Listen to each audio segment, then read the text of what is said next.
অনেকে বলছে যে সুদের টাকায় ঋণ করে মানুষের কাছ থেকে ধার নিয়ে বাকিতে কোরবানি করা যাবে কিনা।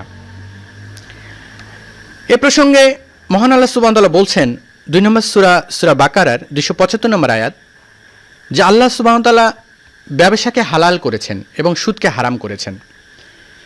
আর সুদ হারাম আমরা সকলেই জানি। সুদের সর্বনিম্ন পাপ কে না জানে বলেন তো? সুদের সর্বনিম্ন পাপ জানেন না? এই ছোট ভাই জানো না? সুদের সর্বনিম্ন পাপ হচ্ছে নিজের মায়ের সঙ্গে ব্যভিচারে লিপ্ত হওয়া, অথচ এর 70টা পাপ রয়েছে, এর সর্বনিম্ন পাপ এটা। তার মানে তার বড় পাপটা কত হতে পারে? কিভাবে বোঝাবো তোমাকে, কিভাবে বোঝাবো? একজন মানুষ সুদের টাকা নিয়ে কোরবানি করে অথচ তার কোরবানি হবে না, কোনো ক্রমেই হবে না। তুমি বড় হুজুর নিয়ে আসো, কোনো ক্রমেই হবে না, কোনো লাভ নেই।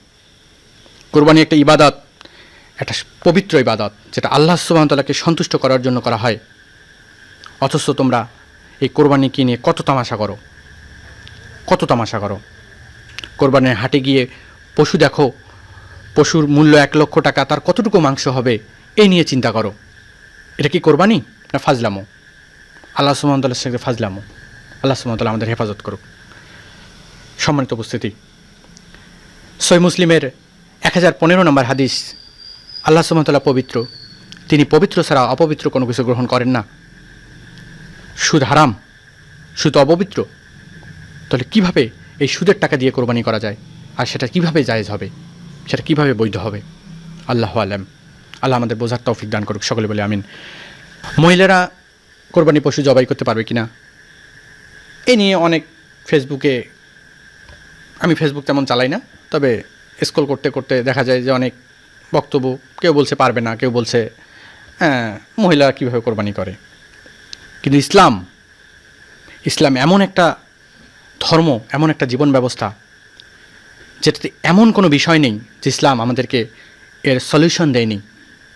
তাহলে ইসলাম এমন একটা বিষয়, আপনি বুঝতে পারেন না, এটা আপনার ব্যর্থতা। এটা বুঝতে পারেন না, এটা আপনার ব্যর্থতা। আপনি মানবেন না, এটা আলাদা বিষয়, কিন্তু আপনি অস্বীকার কেন করেন? মহিলারাও কোরবানি করতে পারে, আপনার সাহস হয় না, অথচ আপনি হুজুরের অপেক্ষায় থাকেন। আপনি সালাত আদায় করেছেন, আপনি দাঁড়িয়ে আছেন, কতক্ষণে হুজুর আসবে, কতক্ষণে আমার কোরবানি হবে। কেউ আবার কোরবানি, আমার কোরবানিটা আগে না করলেন রাগ করে, কত কাহিনী। অথচ আপনার যদি সাহস থাকে আপনি নিজে কোরবানি করবেন।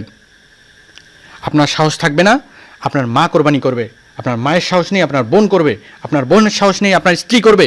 আপনার সহধর্মিণী করবে।